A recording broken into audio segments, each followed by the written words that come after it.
Hi, I am Gail Boyea, and this is my husband, Doug, but he only wants to have his hand on video. Um, we've been married for 44 years, so I'm used to him doing things like this. But he's a wonderful husband, even if he won't get on the video. We have two sons who are married and two brilliant grandchildren. One son lives in DC, the other son lives in Dallas. So we have two grandchildren, Caleb and Chloe. Um, we moved to St. Louis in May of 2018 to be near my 92-year-old mother and to kind of help her out. And also, I have my four sisters who live in Missouri. So we decided it was central to kids and it would be a good spot to land. My path to diagnosis was a rocky one. My balance started to decline, and in retrospect, I could see where it was, getting worse and worse. But alarmingly, I was often falling backward. And in June of 2018, my husband and I went to Alaska. And on that trip, I fell backwards twice. So when we returned, I decided I needed ACL surgery because I thought I was falling down because I didn't have an ACL. It had been torn into in a soccer game. So I went to an orthopedic surgeon and got a cadaver ACL. Unfortunately, I continued to fall backwards.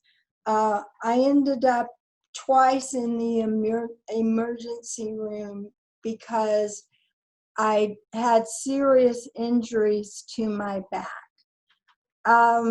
This led to a back specialist, then a neurosurgeon, and finally a pain doctor, where I was able to get 6 steroid shots, none of which really helped.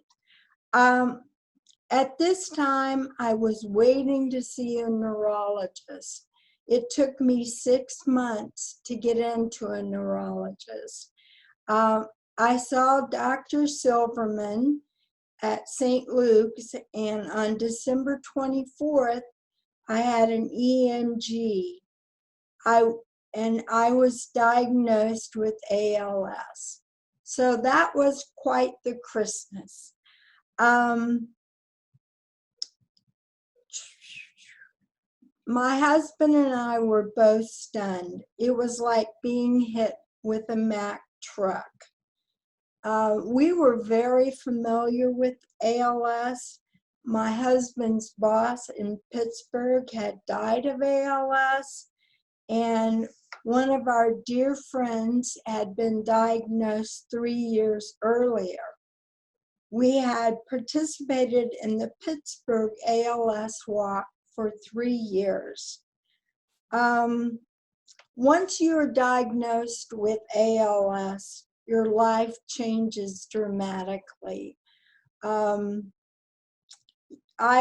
husband and I would exercise. I usually went to the Y 5 times a week, sometimes at 5:30 a.m. We also would go swimming, biking, and traveling. We had planned on traveling more after our move to St. Louis because my husband and I had recently retired. I taught school for 27 years, and my husband had been a geologist for 42 years.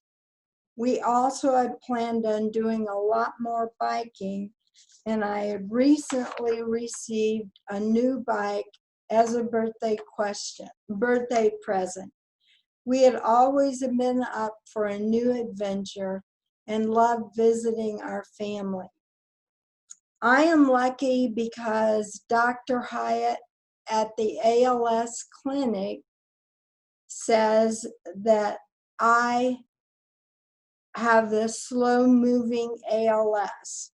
I am still able to walk short distances with my walker, but I am unable to drive, so someone has to take me if I want to go somewhere. Riding, at night, I often need assistance in the shower, getting in and out of the shower, and also being able to go to the bathroom in the evening. Thank goodness my husband is my caregiver, and it's like having a newborn baby because I get up 2 or 3 times a night. So anyway, recently my writing has become more difficult. So I have already written goodbye letters to my sons. Also, my voice is getting weaker. So I have begun voice banking. Mostly ALS, as Anna said, is very isolating, and it deprives you of many of the things that you once loved to do. The ALS St. Louis chapter was a godsend for us. Their services have been invaluable. As soon as I was diagnosed, Anna visited and outlined all the services available. They also went through our house and made sure that it was actually wheelchair and rollator accessible.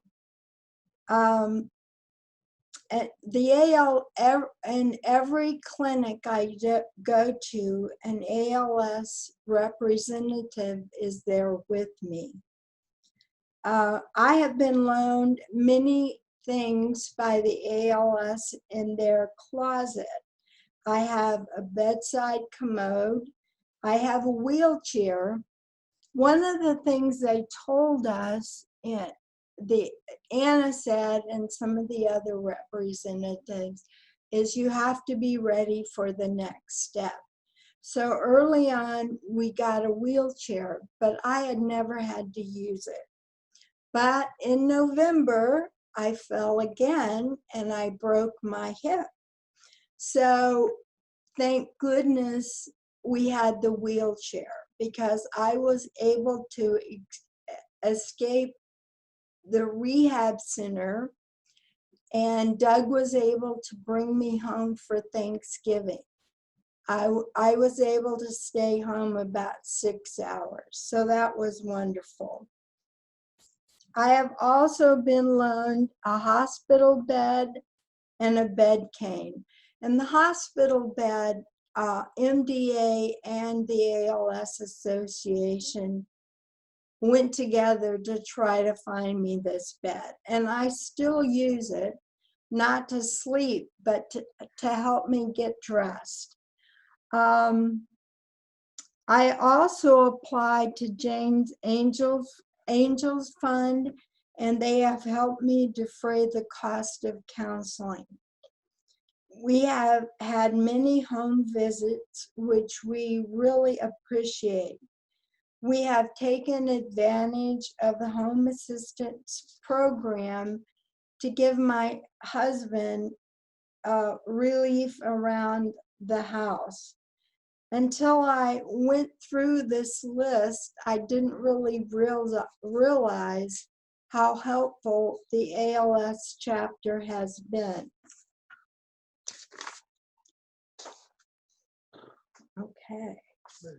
Despite my diagnosis, overall, I am happy and continue to live a blessed life. I go to physical therapy twice a week and continue with my home exercises, mostly on the stationary bike. I'm taking Radicava, and when I am there, it's at St. Luke's. I am surrounded by angels in the form of caring and wonderful nurses. I continue to participate in Bible study at Chesterfield Presbyterian Church on Zoom, and actually last night I went to the first in person, but we had to social distance and we all had masks on. Finally, my family has sustained me, especially my husband, Doug. Without him, I would be in a facility. There's no way that I could live on my own. And my other family members have been loving and supportive. The most important sustaining force in my life has been my faith. The knowledge that I will be whole again gives me sustaining hope. I do not fear dying. I will be in a better place. But the horrible progression of this disease and its effects on my family are things that make me fearful. But even in this, God will sustain me. I have found a Christian counselor, and he has actually helped me to look at what I still have and the blessings that I have, and actually kind of change and realize what's really important. Thank you for letting me share my story.